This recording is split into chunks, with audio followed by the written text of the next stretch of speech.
You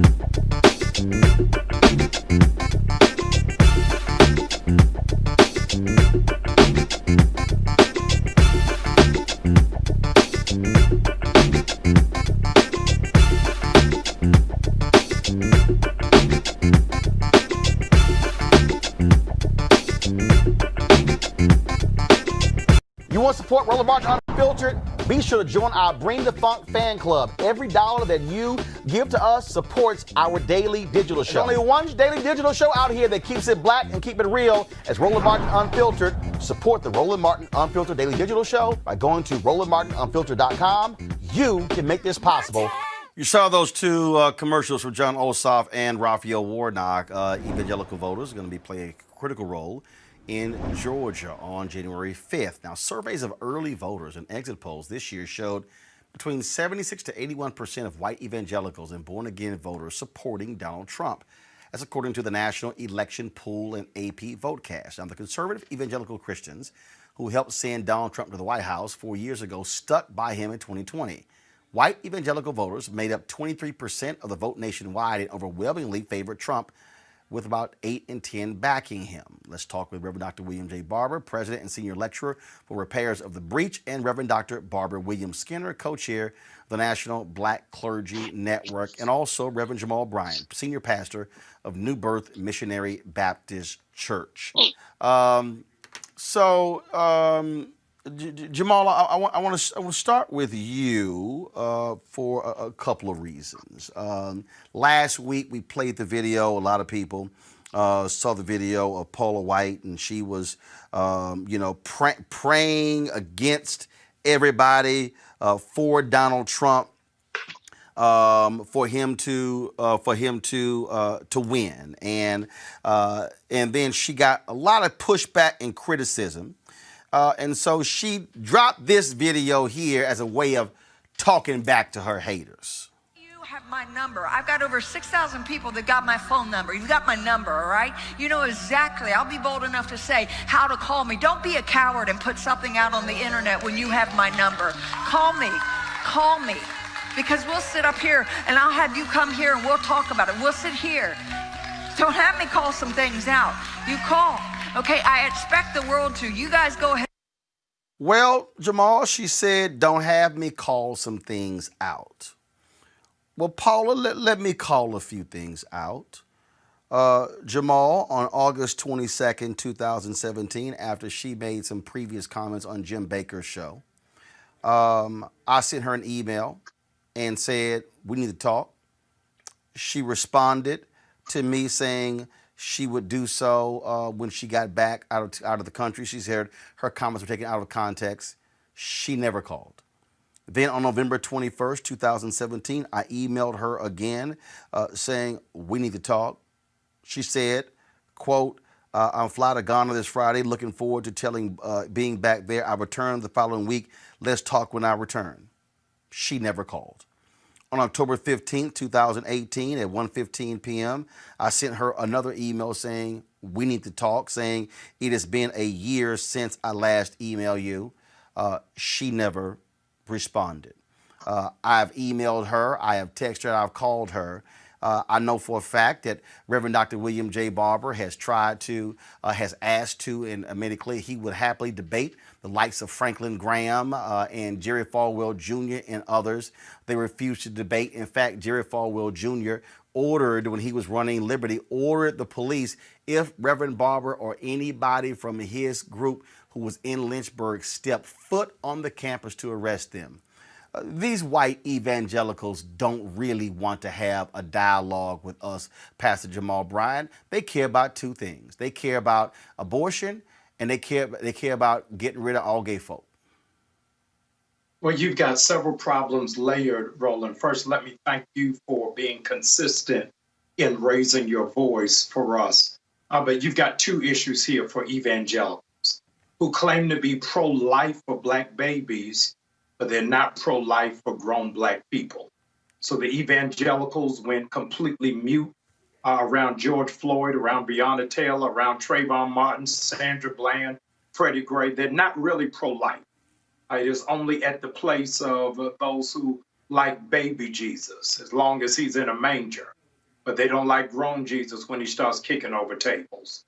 The second issue, different from Franklin Graham with Paula White, Roland, is the black church made her. And so there's blood dripping on our hands because we put her on stages, platforms, and programs where we never push sisters with stellar gift, capacity, skill, and credentials, but we let her float through. Now it's what Malcolm X calls the chickens are coming home to roost. And I think that that last Pandora's box that opened was her calling in for African angels to support Donald Trump when she forgot that that was the same land that he cursed as whole nations. And so I responded to that video you just posted, saying, let's have a dialogue, asking, in fact, without knowing the information you just shared, for you to be the moderator. But the black church has got to have a real coming to Jesus meeting about what we promote and understanding what is the slave Americanized religion that has so many of our people sitting in the balcony, but they're not allowed in the finance room. All right, folks, back to our Roland Martin Unfiltered video in just one moment.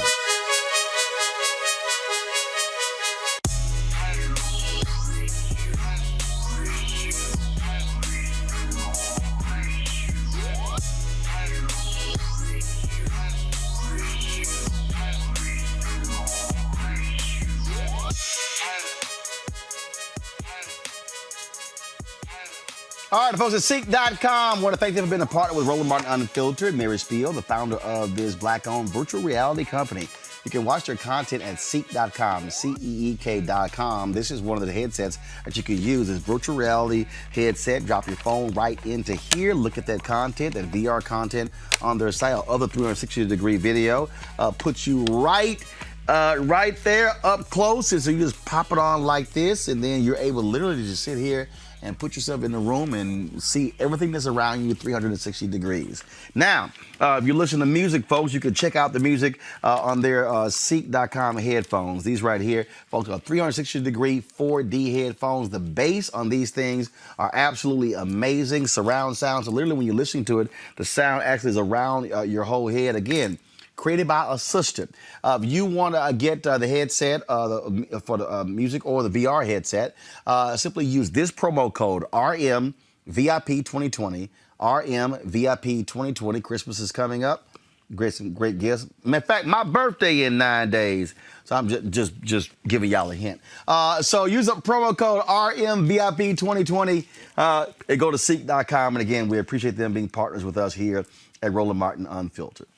You want to support Roland Martin Unfiltered? Be sure to join our Bring the Funk fan club. Every dollar that you give to us supports our daily digital show. There's only one daily digital show out here that keeps it black and keep it real as Roland Martin Unfiltered. Support the Roland Martin Unfiltered daily digital show by going to RolandMartinUnfiltered.com. You can make this possible. This was the video that took place yesterday at Kenneth Copeland's church in Fort Worth. Watch this. The media said what? The media said Joe Biden's president.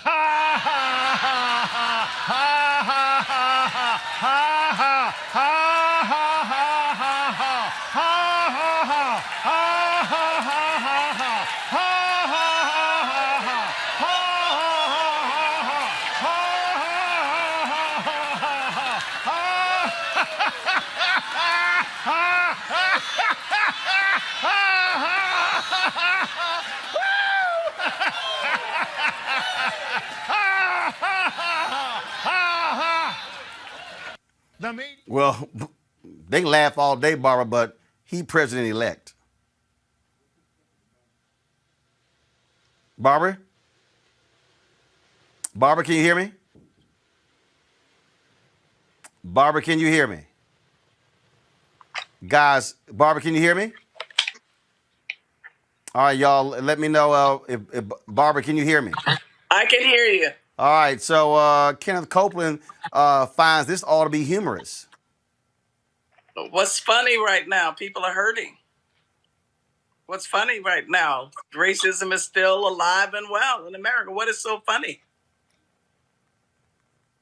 Well, that's the whole point. And for them, they think this is a big joke. Well, white evangelicals, Roland, were on the wrong side of slavery. They were on the wrong side of the civil rights movement. They were on the wrong side of the racial reckoning after Breonna Taylor and George Floyd, and they're on the wrong side right now. They have this mirage about white supremacy and the good old days remaining forever, even though we're just decades away from there being absolutely no majority race. It's going to blow their minds when they get to that point, when they're no longer a majority. But they are hanging on by the thread with Donald Trump as their defense against a multiracial America and democracy and the good old days where white people control. That day is gone. It's going. And it's not even Christian. It's not even Christ-like what they have supported. They basically have lost their credibility, spiritual credibility. They may have lost their spiritual credibility, Reverend Barber, but the reality is they still form a potent force, if you will, when it comes to the voting booth. And in fact, Reverend Barber, Pastor Rudy McKissick posted this video on his Instagram page, and I just found it to be very interesting. Reverend Barber, to listen to the reaction of white evangelicals to Biden-Harris winning. Father, we praise you tonight. We humble ourselves tonight, Lord God. We ask you in Jesus' name, Father, that you'd forgive us as a people. Almighty God, please. God, you are pro-life. And one man is, and one man is not. Would you be pro-life for us? Jesus, Lord, one man is for Israel, one is not. You are for Israel.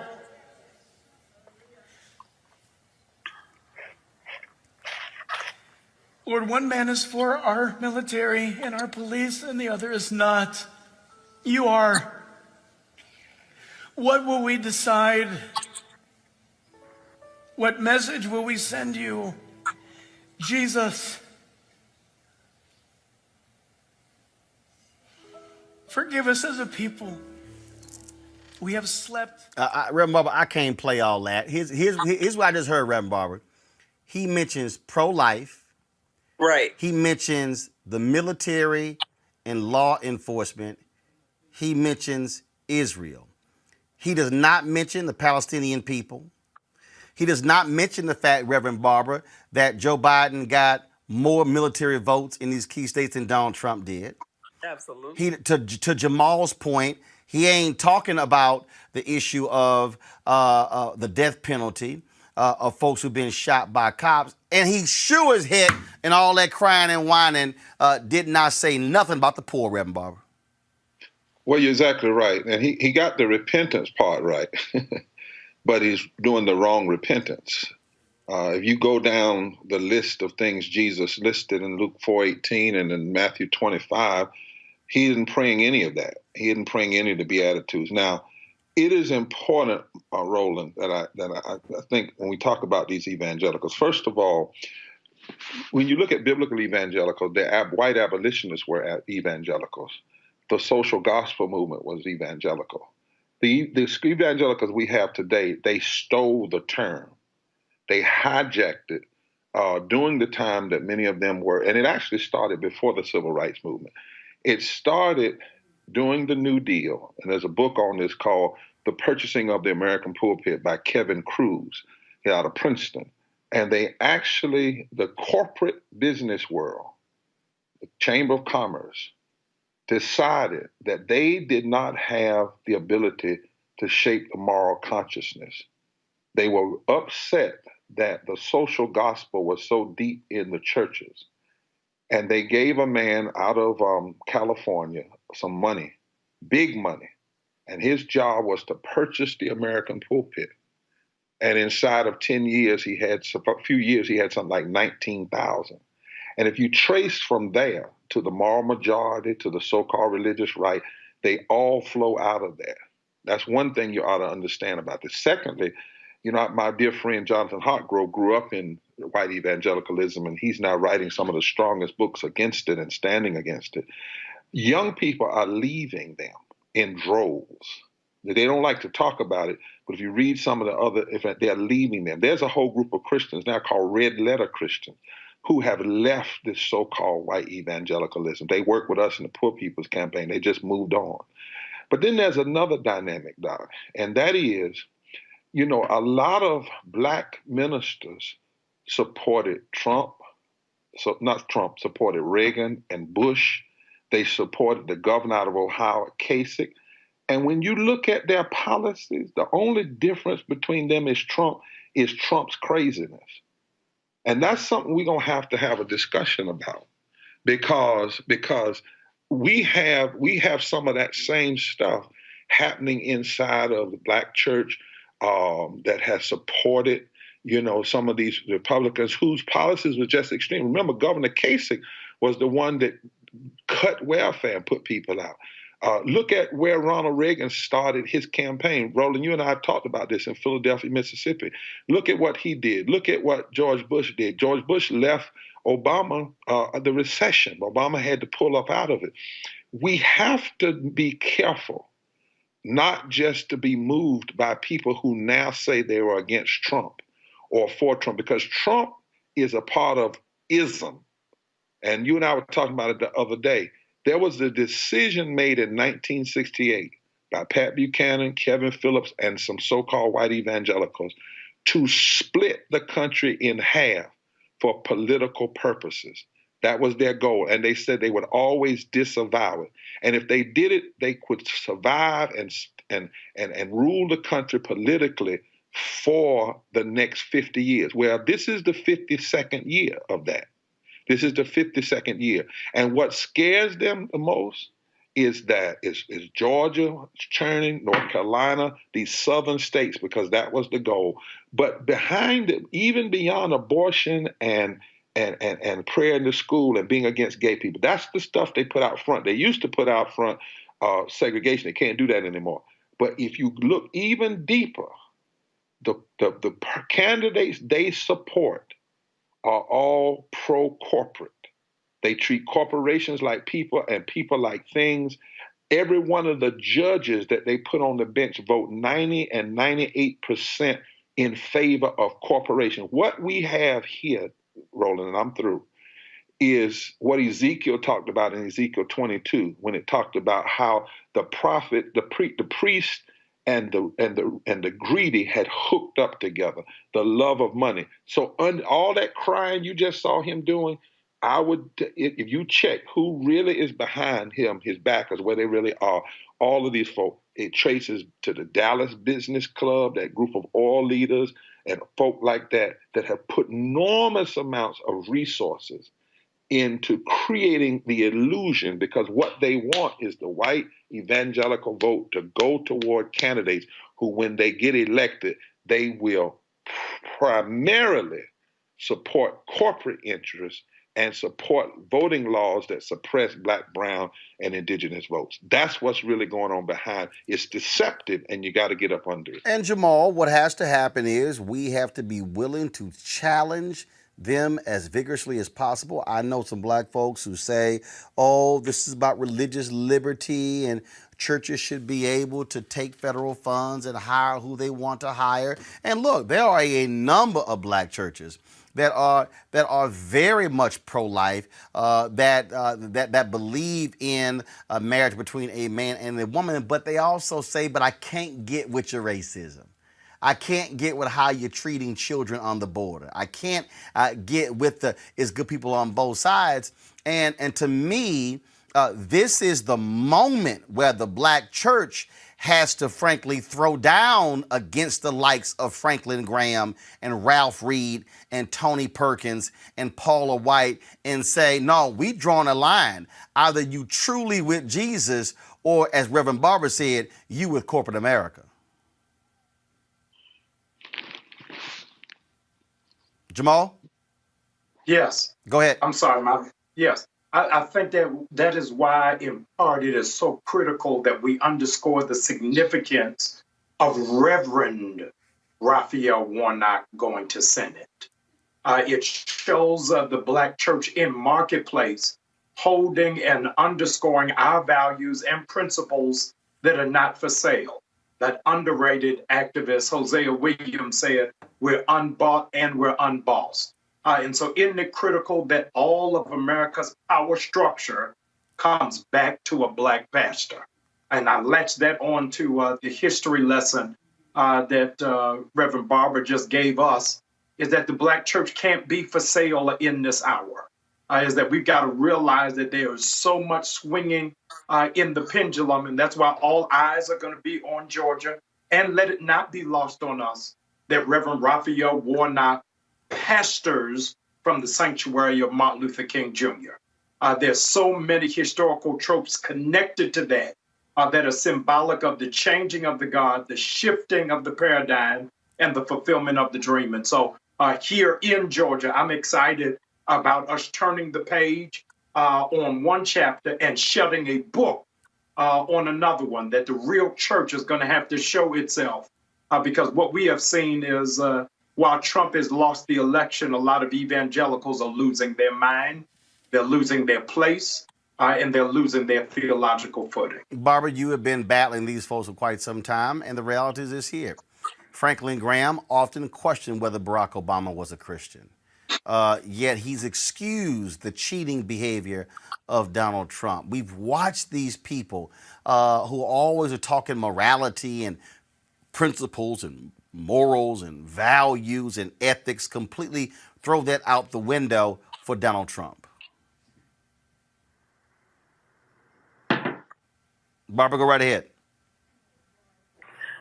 We're talking about supporting the empire versus supporting the kingdom. That's what Reverend Dr. Barber was just talking about.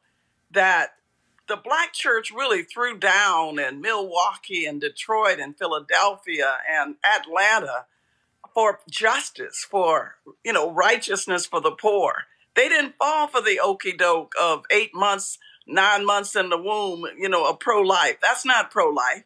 They didn't fall for the okey doke of righteous living when you support a president who's the most scandalous, immoral ever. So I'm proud of the Black church, and I'm hearing Dr. Jamal say the same thing, that we have an opportunity in Georgia to lift up the very best of the Black church and not get into bed with white evangelicals as though they are for us. They are not for us. They are not committed. They got what they wanted. They got 200 lifetime appointments on the federal bench, not for that were anti-civil rights.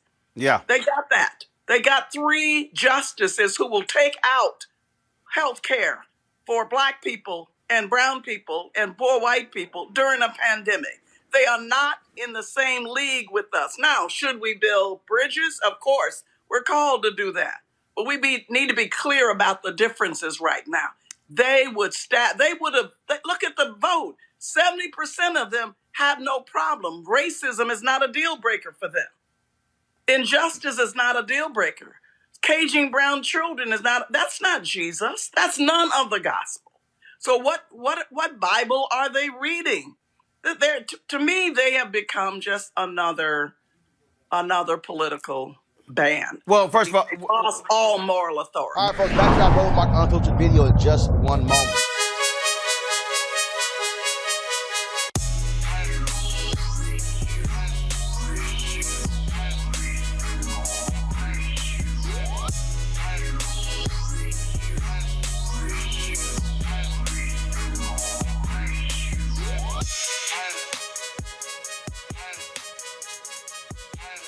All right, folks, at Seek.com, I want to thank them for being a partner with Roland Martin Unfiltered. Mary Spiel, the founder of this Black-owned virtual reality company.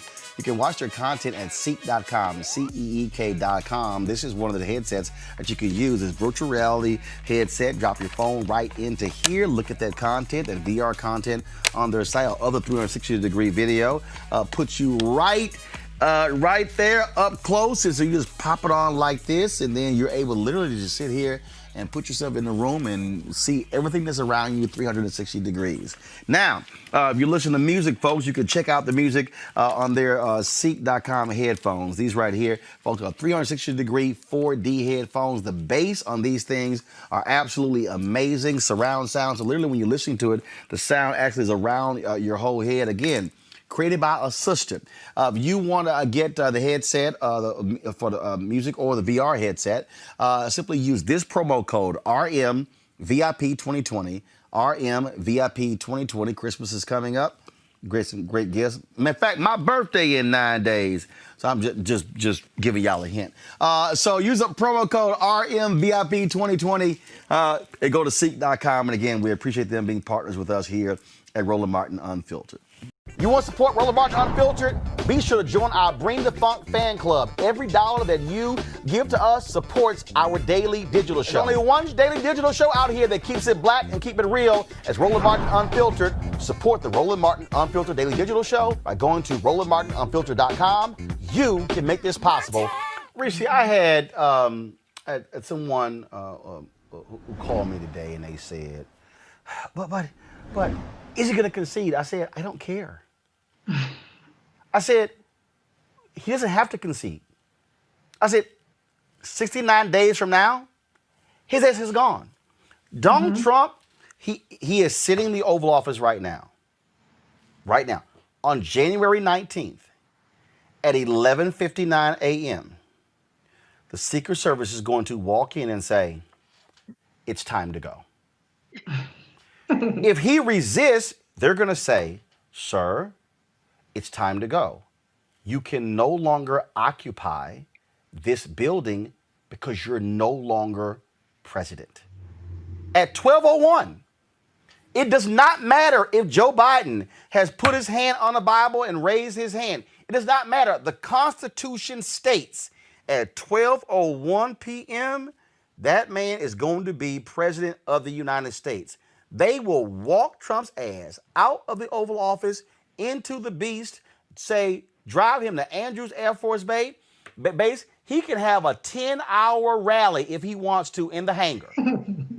And when he's done, they will put his behind on that plane and say, where are we taking you? New York, Ireland, Mar-a-Lago, Aruba, hell, it don't matter. Where are we taking you to? Go to hell. And then they're going to drop his ass off. He's going to have his smaller Secret Service detail and that wonderful blue and white plane that says President of the United States on the side, United States of America on the side, is going to fly back to Andrews Air Force Base and will not be called Air Force One when he's on it. So I keep telling people, y'all, stop.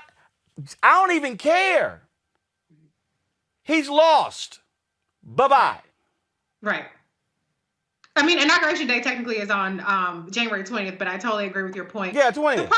The problem isn't so much that Donald Trump, whether he concedes or not, but what is genuinely a problem is the obstruction from the Trump administration in terms of a smooth and peaceful transition of power. We know that there isn't going to be this armed coup, but nonetheless, we still need these government agencies to cooperate, not because they're competent, not because they have any kind of unique skills that would not be present in a Biden-Harris administration, but because lives are on the line. Even Donald Trump's COVID task force has stated that they're not being able to cooperate with the Biden-Harris task force could lead to more carnage. Donald Trump sat there in his inauguration and he talked about American carnage, and he delivered on that. And that's what's happening right now. We might see another 150,000 deaths at the massive escalation that we're seeing of COVID infections.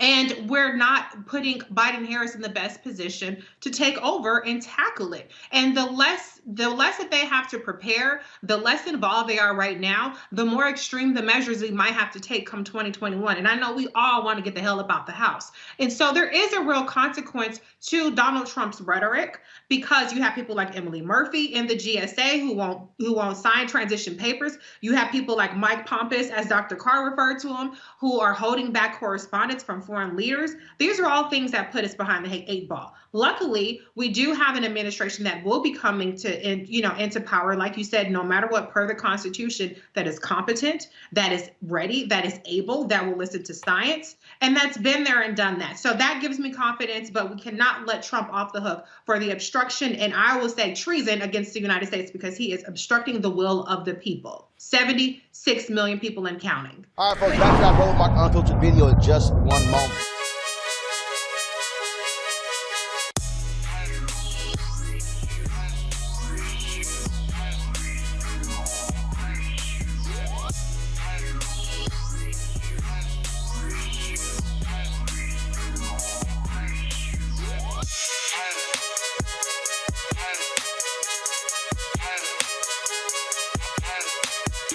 All right, folks, this is the Seat.com virtual reality headset. What happens is you just pop your phone right into here, and then when you close it up, you can actually look at the content on Seat.com, their VR content, or you can look at other 360-degree video that puts you right into the room. So, like, literally, you can just be looking all over. And so, Mary Spio is the founder of the company. She's the innovator behind this, a black woman, sister from Ghana.